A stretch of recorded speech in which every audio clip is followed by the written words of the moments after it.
بڑے ہی مشہور و معروف بزرگ سے منسوب واقعہ ہے۔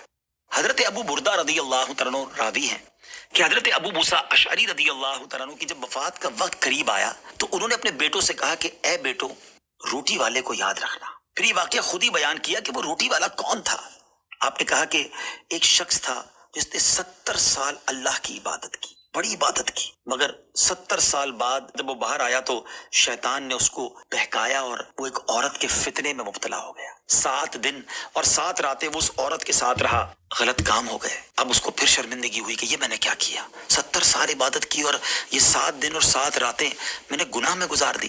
بڑا شرمندہ، بڑا نادم، قدم قدم پر سجدے کرتا جاتا، توبہ کرتا جاتا۔ اب چلتے چلتے چلتے ایک مسافر خانے میں پہنچا تو وہاں 12 مسکین لوگ پڑے ہوئے تھے، لیٹے ہوئے تھے۔ اس نے بھی جگہ بنائی اور ان کے درمیان جا کر خود بھی گر کر سو گئے۔ اب رات میں ایک شخص آیا جو ان کو کھانا دیا کرتا تھا، روٹی دیا کرتا تھا۔ ایک ایک کر کے 12 روٹیاں لے کر آیا تھا، اس کو پتا تھا یہاں 12 مسکین رہتے ہیں۔ ایک ایک کر کے سب کو روٹی دینے لگا۔ وہ شخص جو یہاں آ کر اچانک بیچ میں آ کر لیٹا تھا، اس کو بھی وہ مسکین سمجھا اور اس کو بھی روٹی دے دی۔ لیکن ظاہر ہے کہ اگر ترتیب سے روٹی دیتے دیتے آگے آئے تو آخری نمبر والے کو روٹی نہ ملی، کیونکہ یہ تو 13 ہو چکے تھے۔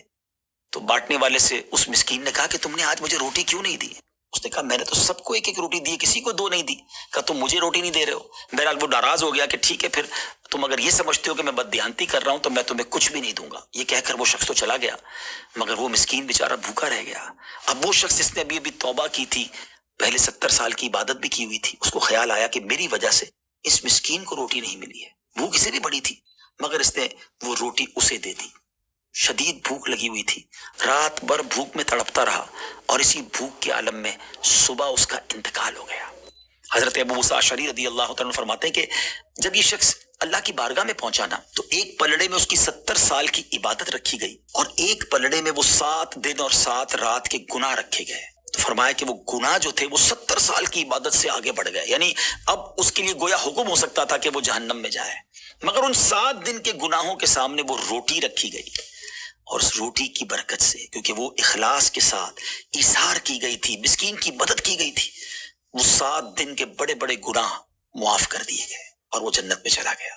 پھر آپ نے اپنے بچوں سے کہا بیٹا روٹی والے کو یاد رکھنا۔ ناظرین یہ واقعہ واقعی دلوں کے تار چھیڑ دیتا ہے۔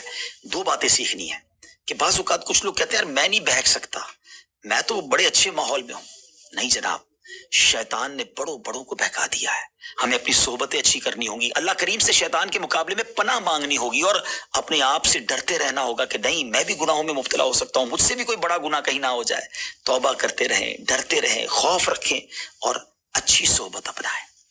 اور دوسری بات، صدقہ جو ہے نا وہ گناہوں کو مٹا دیتا ہے۔ صدقہ اللہ کی بارگاہ میں بڑا پسندیدہ ہے۔ غریبوں کی مدد کرنا یہ اللہ کو بڑا پسند ہے۔ ہمیں بھی چاہیے کہ وقتاً فوقتاً اپنے غریب پڑوسیوں، غریب رشتہ داروں، غریب مسلمانوں کی مدد کرتے رہیں۔ اور دعوت اسلامی کا شعبہ FGRF سبحان اللہ دکھیارے مسلمانوں کی شاندار انداز میں مدد کرتا ہے۔ سیلاب زدگان کی مدد کتنے بڑے پیمانے پر کی گئی اور یہ سارا سال ہی اب کچھ نہ کچھ سلسلہ رہتا ہے، تو آپ بھی FGRF کا ساتھ دیجیے، دکھیارے مسلمانوں کی مدد کیجیے۔ اللہ آپ کے رزق حلال میں برکت عطا فرمائے۔